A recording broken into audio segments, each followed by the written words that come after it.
Sabe que desde que eu cheguei aqui na segunda-feira no Vale do Taquari, a gente não para de ouvir histórias, né? E foi isso que por isso que a gente quis trazer o Pretinho Básico pra cá, pra contar histórias e principalmente trazer esperança pro Vale do Taquari, pra todo mundo que tá acompanhando a nossa história aqui no Pretinho Solidário.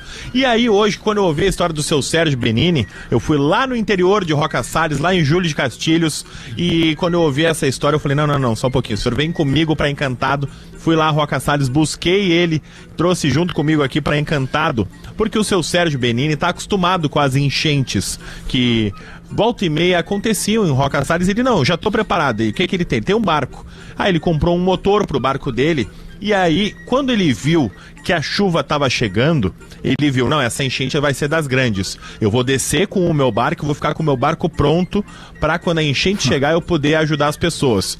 E aí, seu Sérgio Benini salvou 140 pessoas que estavam ilhadas nos telhados. Que isso, que seu estavam Sérgio. dentro das casas. Tá louco, seu Sérgio. Muito Furou obrigado telhado, por isso. invadiu casa, quebrou vidro, para uma por uma ir colocando dentro do barquinho dele e levar para um lugar seguro. Boa tarde, seu Sérgio. Conta essa história um pouquinho para nós. Só a chavezinha aqui. Deu. Boa tarde. Tudo bom, pessoal?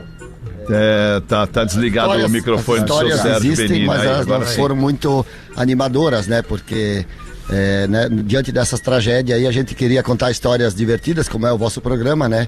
Tanto é que trouxemos o parceiro para cá para ver a realidade da nossa cidade. Mas conta como é que... O senhor estava no Paraná, aí o senhor viu que começou a chover, o senhor tem um barco, fica lá na parte alta da cidade, não ia chegar enchente na sua casa, não ia chegar. E aí o senhor falou, não posso ficar parado. Eu não lá em casa não chega enchente, que tava lá, graças a Deus a gente tá longe da água, né? Nós estávamos passeando no Paraná, eu até nem presenciei toda essa chuva, né? Os guris me mandavam que tá chovendo tanto. E na volta, na segunda-feira, nós estávamos eu e o Sandro, e a Silvia, e a minha esposa, e aí eu vi nos grupos de WhatsApp, tava na Serra, tá assim, e aí eu liguei pros meus guris, eu disse, deixa o barco no centro, põe combustível no tanque e leva o motor, que até ali eu tenho acesso, não pode ficar onde é que tá, porque eu não consigo chegar. 7 horas nós chegamos em casa, minha esposa ainda fez uma coisa para mim comer, e eu desci. E aí eu cheguei na frente do prédio, né, que mora o meu funcionário, o Luiz, que me ajudou. Era 8h30, já tinha invadido as ruas, eu disse pra ele, podemos ir trabalhar. E sem ninguém pedir, e sem ninguém avisar, a gente já sabia o que ia acontecer, e não deu outra.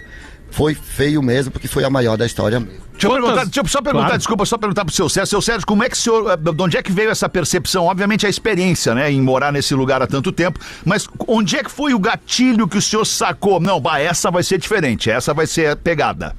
Eles mostraram quando desabou a ponte de Nova Roma, e em Cotiporão o rio invadiu muito rápido a ponte também, e aí eu comentei com o meu amigo, eu disse, essa coisa vai ser diferente, porque os guris tinham me avisado que estava chovendo bastante, mas quando eu vi isso segunda-feira, nos grupos de futebol que a gente tem, que estava muito forte, eu disse para ele, essa vez é diferente. Aí eu não esperei chegar em casa porque não ia dar tempo.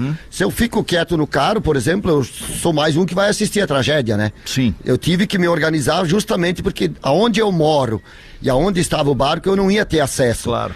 E eu não ia ter gente para me ajudar. Então, com ele no centro, eu contei no João por Rafael, eu caminhei meia hora entre matos e roças para chegar onde estava o barco. Daí eu sabia o que eu estava fazendo. E qual é que era a expressão das pessoas que o senhor resgatou, seu Sérgio?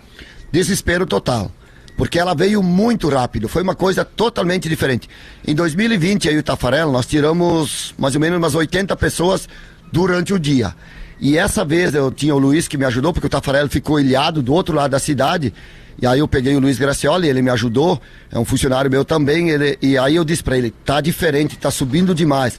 Nós tiramos umas crianças e umas mulheres num prédiozinho, que tiveram que descer 1,5 metro as crianças para dentro do barco. Em meia hora nós fomos tirar todos os homens. Ela tinha subido 1,5 metro em meia hora. Caramba. Que isso, cara. E o seu Sérgio, ele chegou antes de polícia, antes de bombeiros, antes de todo mundo. Quando chegou lá, o seu Sérgio já tinha tirado aquelas imagens que a gente vê das pessoas em cima dos seus telhados. Muitas daquelas pessoas foi o Sérgio que tirou. Chegou com o seu barquinho lá, com o seu motor, conhecia o barco do seu Sérgio ali, inclusive, um por um ele foi colocando. E inclusive apresentei pro Sérgio, fiz o reencontro. O Fabrício, que é nosso colega da RBS, teve os pais salvos pelo seu Sérgio. E aí hoje levei o Fabrício lá, fiz o vídeo, logo mais vai estar lá no @PretinhoBásico, mas eu queria que o senhor contasse, seu Sérgio, a história que é aquela que o senhor me contou, onde a água estava no telhado de uma casa e o senhor teve com uma máquina, teve mais esse trabalho, né? Não, vou levar uma máquina que se precisar furar alguma coisa, eu consigo salvar a pessoa. Como é que o senhor furou um telhado de uma casa para tirar uma senhora? Isso, era umas 3 horas da manhã, veio ligações telefônicas, eu devo ter recebido umas 20. Eu até nem atendia todas, porque não tinha como, né? Ou eu trabalhava ou eu ficava no celular. Aí cada pouco, até que o Luiz carregava as pessoas, ele tocava e eu dava uma olhada.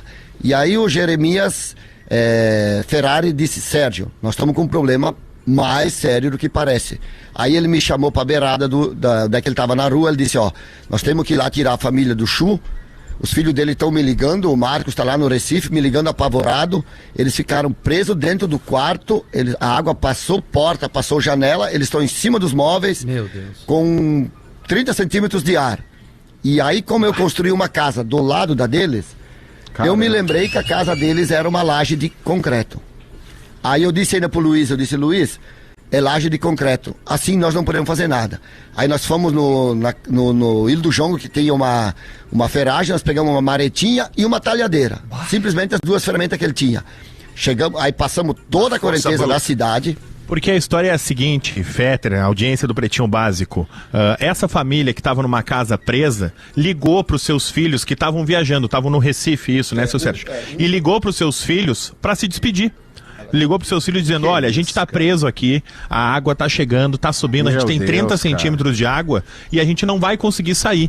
Então, um beijo em todo mundo. E aí esses filhos que estavam no Recife sabiam que o seu Sérgio estava de barcos tentando salvar um por um as pessoas. E o seu Sérgio disse que ele não tinha como escolher as pessoas. Ele ia não, agora eu vou aqui, ele ia no que estava mais perto. Claro. E aí quando ele ficou sabendo dessa história, ele disse: não, vamos lá nesse então primeiro, pega o material e vamos lá. E aí termina a sua história agora, seu Sérgio. Isso, daí nós chegamos na rua da casa, eu conheci onde é que era a casa, aí eu fiquei na frente de um prédio, aí eu disse pros guri: agora vocês seguram, daí o Jeremias Ferrari já foi junto, nós estávamos em 3, vocês seguram o barco pra mim olhar a correnteza, a rua e pensar o que fazer. Eu tive que pensar como fazer pra nós também não morrer.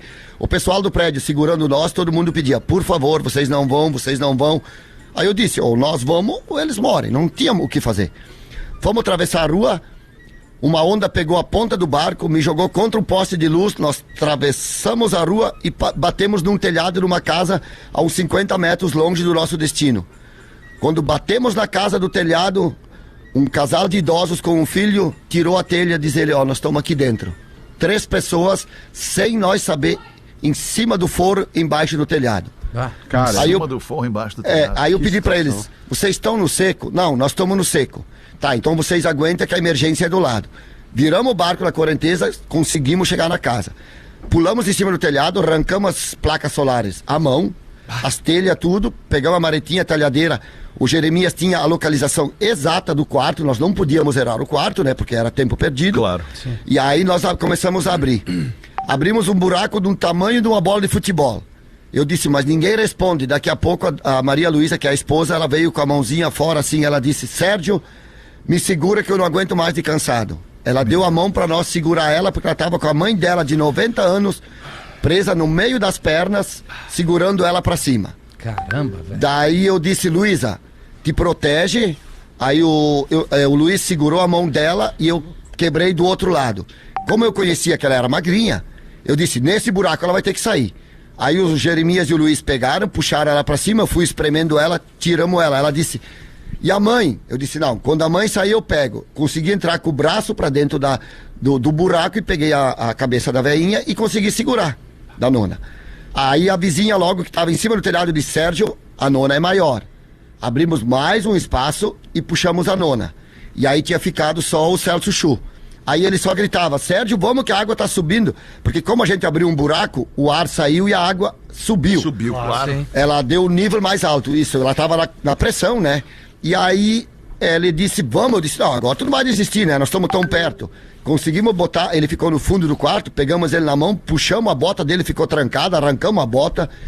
E aí ele chegou no buraco, aí ele conseguiu se ajudar, ele estava mais consciente. Quando ele foi pra virar, trancou as pernas dele. Seguramos ele pra cima, tive que quebrar em cima das pernas dele, ainda um pouco. E aí conseguimos tirar ele. Quando sentamos 3 na laje, o prédio da frente parecia um estádio de futebol. A vibração, a gritaria, porque todo mundo tinha desistido. Eu tô todo arrepiado aqui, Tá louco. Não, essa história é inacreditável. E aí ele fala... é mais um dos heróis dessa tragédia. O herói sem capa. Sérgio. Seu Sérgio, qual é a profissão do senhor?